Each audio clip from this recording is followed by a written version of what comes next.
আসসালামু আলাইকুম রহমতুল্লাহ। একটা বিষয় নিয়ে কথা বলতে চাই। এইচএসসি 25-এর যে কোশ্চেনগুলো বিভিন্ন বোর্ড বিভিন্ন রকম নিজের ইচ্ছা মতন করে ফেলে, এই বিষয়টা নিয়ে একটু কথা বলতে চাই।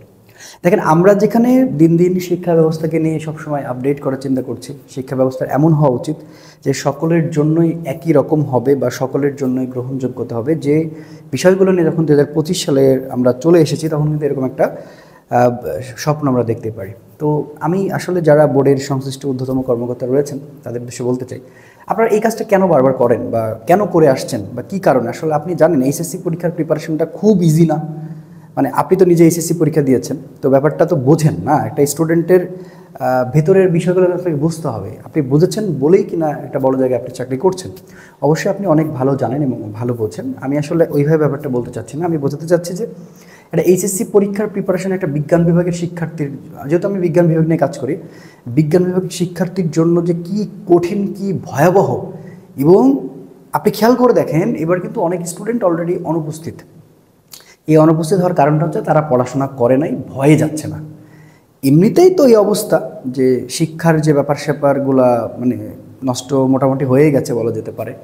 কারণ ভঙ্গুর যে অবস্থা থেকে আবার সে ব্যাপারটাকে আস্তে আস্তে কাজ করা হচ্ছে। হ্যাঁ, সময় লাগবে, কিন্তু আপনারা এমন কাজ করেন যে শিক্ষার্থীদের মন ভেঙে যায়। কারণ এই বাচ্চাটা কয়েকদিন পরে ইউনিভার্সিটিতে অ্যাডমিশন দিতে যাবে। ইউনিভার্সিটির অ্যাডমিশনে তো পাশ করাটাই টাফ। এই জিনিসটা তো ওদেরকে বোঝানোই যায় না যে দেখো, ইউনিভার্সিটিতে তুমি যখন পরীক্ষা দিতে যাবো তখন কিন্তু তোমাকে পাশ করলে তোমার সিরিয়াল আসবে। এটা কিন্তু তারা জানেই না, কথাটা বুঝবেন। তার মধ্যে আপনারা আবার কী করতেছেন, যশোর বোর্ড একরকম কোশ্চেন করেন, রাজশাহী বোর্ডের একরকম কোশ্চেন করেন। আসলে একটা সিমিলার না, একটা মানদণ্ড থাকবে না আপনাদের নির্দিষ্ট, যে হ্যাঁ আমার ওই জায়গা থেকে এই প্রশ্ন এভাবে হতে পারে। দেখেন, আপনার কোনো পরিচিতকে ধরেন যশোর বোর্ডে আছে, আপনার পরিচিতকে ধরেন রাজশাহী বোর্ডে আছে, আপনি একটু খবর নেন, কথা বলেন। চিটাগাং বোর্ডের সাথে আপনি কথা বলেন। দেখেন প্রত্যেকটা, দেখেন সবাই তো আর ওই লেভেলের ব্যাপারটা না যে আপনি দিয়ে দিলেন একদম ডেপথ ওখানে দেখাতে আসছেন, তাই না ব্যাপারটা? সো এটা আসলে আমাদের সকলের ভাবা উচিত, সকলের বোঝা উচিত, এই জায়গাটা নিয়ে একটু কাজ করা উচিত। কারণ একটা স্টুডেন্ট যখন এইচএসসির জন্য প্রিপারেশন নেয়, কী পরিমাণ কষ্ট করতে হয়, অ্যাডমিশনে যে কী পরিমাণ একটা কষ্ট জার্নি যাবে, ওরা নিজেরাও জানে না। ওরা আস্তে আস্তে মানে কেবল তো শুরু করতেছে, কেবল তো শুরু করলো, অ্যাডমিশনটা যে কী কঠিন, কী ভয়াবহ জার্নি, এটা তো ওরা জানে না। তো তার আগে আপনারা বাচ্চাগুলোর মন ভেঙে দিচ্ছেন, এভাবে আর কতদিন? এই স্ট্যান্ডার্ডটা বাদ দেন ভাই। আপনাদের প্রত্যেকজনের সাথে প্রত্যেকজনের কানেকশন আছে। আপনারা বসেন যে আপনারা এইভাবে, এখন আপনি কোশ্চেন তো অলরেডি বানিয়ে ফেলেছেন, তার মানে সামনে ভয়াবহতা আরও আসতেছে। তো এই বাচ্চাগুলো তো পরীক্ষা দিন শেষে খারাপ হবে না। যারা ভালো করে তারা তো করবে, এটা নিয়ে কোনো কথা নাই। কিন্তু আমরা ভালো কাকে বলবো? ধরেন আমার 100 জনের মধ্যে, 100 জনের মধ্যে ভালো করে বুঝবেন যে 100 জনের মধ্যে আমাকে একটা মত দিচ্ছে। এই মতটা আমরা কিভাবে আসলে গ্রহণ করি? ধরেন 80 জন একটা দিকে, আর আরেকটা দিকে হচ্ছে 20 জন। এখন কথাটা বুঝেন যে 80 জন যখন একদিকে আছে, তার মানে এটা ধরেন ভুলভাল কথার কথা। 80 জন যেখানে আপনাকে মত দিচ্ছে, তার মানে এটা কারেক্ট। কথাটা বুঝেন। এই যে এইচএসসি 25-এর যে পোলাপান যারা পরীক্ষা পেছানোর জন্য অনেক আন্দোলন করছে, আমি কিন্তু একটা তাদের দিকে কথা বলি না, কারণ এটা আমার কাছে যুক্তিগত মনে হয় না। আমি তাদেরকে বারবার বোঝানোর চেষ্টা করছি, বাবা তোরা পড়, কোনো টেনশন নাই, পরীক্ষার মধ্যে ভালো করে পড়ে ভালো কিছু করা যায়। বাচ্চাগুলো কিন্তু বোঝানো হয়েছে, কারণ তারা পরীক্ষা পেছাইছে একটা ছোট্ট ইস্যুকে, করোনার কথা বলে। আসলে করোনা তো এখন বাংলাদেশে হলেও মানুষ 100 যদি মরে যায় একদিনে, তাও কিন্তু মানুষ ওইভাবে ব্যাপারটা সিরিয়াসনেস নিবে না। খুব লজিক্যাল, খুব যুক্তিবাদী এবং সত্য কথা বলতেছে।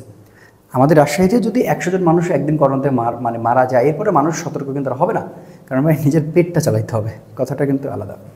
এখন এরা শিক্ষার্থী মানুষ, জাস্ট ওদের আসলে একটা ভয় কাজ করছিল যে একটু পিছাইলে হয়তো আর একটু কটা দিন প্রিপারেশন নিতে পারতাম। এই ভয় বা এই আশায় তারা মানে আন্দোলনটা করেছে, এটা আমি জানি।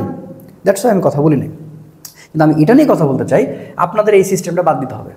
আপনারা রাজশাহী বোর্ডে এক কোশ্চেন করবেন, যশোর বোর্ডে আরেক কোশ্চেন করবেন, চট্টগ্রাম বোর্ডের আরেকটা কোশ্চেন করবেন। এইভাবে করলে বাচ্চাদের প্রবলেম তো হচ্ছে। কারণ দেখেন, এই বাচ্চাটা ধরেন বুয়েটে পরীক্ষা দিতে চায়, ও কিন্তু শুধু বাংলার জন্য বুয়েটে ফর্ম উঠাইতে পারবে না। কথাটা বোঝেন।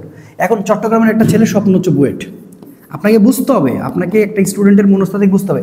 এখন বাংলাদেশের সিস্টেমই তো গোজামিল।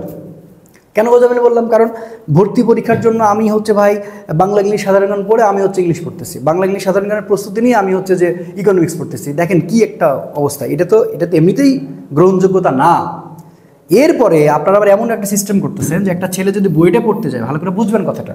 এখন দেখেন, বুয়েটে কিন্তু আগে সিলেকশন হয়, তো সিলেকশন হতে গেলে তার কিন্তু ভালো রেজাল্ট ছাড়া কিন্তু সে সিলেকশন হবে না।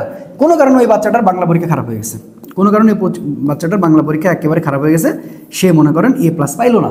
তাহলে এই ছেলেটা এই ছেলেটা কিন্তু যোগ্য, কিন্তু সে বইটা যাইতে পারলো না। কার লস হলো? দিন শেষে বাংলাদেশেরই লস হলো। তো আপনারা যা করবেন এক লেভেলে করেন না, কারণ আপনাকে বাংলাদেশের প্রত্যেকটা স্টুডেন্টের কথা চিন্তা করতে হবে। এখন মনে করেন খুলনার একটা ছেলে খুবই খুবই খুবই ট্যালেন্ট, এই খুলনা থেকে এই ছেলেটা যে পরীক্ষা দিচ্ছে, রাজশাহী থেকে যে পরীক্ষা দিচ্ছে, ওরা দুজন দুই রকম। এখন দিন শেষে এরা দুজনের স্বপ্নই হচ্ছে, মনে করেন ধরেন আমি ধরলাম একজনের ডিএমসি আরেকজনের হচ্ছে বুয়েট, এই বাচ্চাগুলোর সাথে কি আপনি অবিচার করছেন না?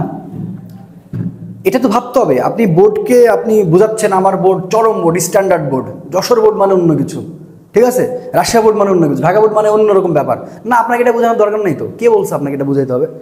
আপনাকে বুঝতে হবে এই বাচ্চাগুলো কিন্তু সবাই দিন শেষে একটা পাবলিক ইউনিভার্সিটিতে পরীক্ষা দিতে যাবে।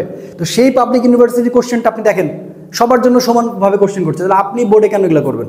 এগুলো গোজামিল বাদ দেন, যথেষ্ট হয়েছে। এইচএসসি 25-এ তোমরা বাচ্চারা যারা আছো তারা এই বিষয়গুলোকে আর বরদাস্ত করবা না, তোমরা প্রতিবাদ জানাবা, তোমাদের জায়গা থেকে তোমরা প্রতিবাদ করবা। এইভাবে তো হয় না, এটাই তো বৈষম্য। এই যে জুলাইয়ের যে আন্দোলন হলো বৈষম্য বিরোধী, তা আপনারা আগেই বৈষম্য করে বসে আছেন, তাহলে কি লাভ কি হলো বলেন? এগুলো বাদ দেন, এভাবে আসলে হয় না, শিক্ষা ব্যবস্থা এভাবে চলে না, এইভাবে সিস্টেম করলে হবে না। সবার জন্য একই রকম করেন। হ্যাঁ, কঠিন করছেন, কঠিন সবার জন্য করেন, কোনো সমস্যা নেই তো, কঠিন করছেন সব একই রকম করেন। এখন আপনি একটা ওই লাইনের মধ্যে বোঝালেন যে এটার মধ্যে কি প্রকাশ পেয়েছে, এখন সুখ, ওটার মধ্যে প্রকাশ পেয়েছে হচ্ছে আনন্দ, ওটার মধ্যে পেয়েছে হচ্ছে হাসি, ওটার মধ্যে পেয়েছে খুশি, তো সবই তো হয় একরকম, কথাটা বোঝেন। তাহলে আপনি যখন যখন সবাই খারাপ করবে তখন বুয়েট সিদ্ধান্ত নেবে যে ইয়েস আমার এখানে সিলেকশন হচ্ছে যে বাংলাতে কারো থাকলে সে পরীক্ষা দিতে পারবে, এরকম হতে পারে, তা সবার জন্য সমান হলো। কথা কি বুঝছেন? তো যাই হোক, তোমরা যারা এইচএসসি 25-এর পোলাপান আমার এই ভিডিওটা দেখলা, তোমাদের জন্য একটা কাজ করছি আমি, এর আগের ভিডিওতে পোস্ট করেছিলাম। তোমরা টেনশন করো না, প্রতিবাদী হতে হবে, একটু প্রতিবাদ তো করতেই হবে। আর বাংলা সেকেন্ড পার্টের সাজেশন আমি দেখো ডিসক্রিপশন বক্সে দিয়ে রাখছি। তোমরা যারা, আমি যেহেতু বাংলা পড়াই না, কিন্তু বাংলা সাজেশন আমার কাছে একটা আছে, খুব ভালো একটা স্যারের সাজেশন আমি রেখেছি। তোমরা ওইটা ডাউনলোড করে ওইটা একটু দেখতে থাকো, আমার মনে হয় একটু হলে তোমার উপকৃত হবে।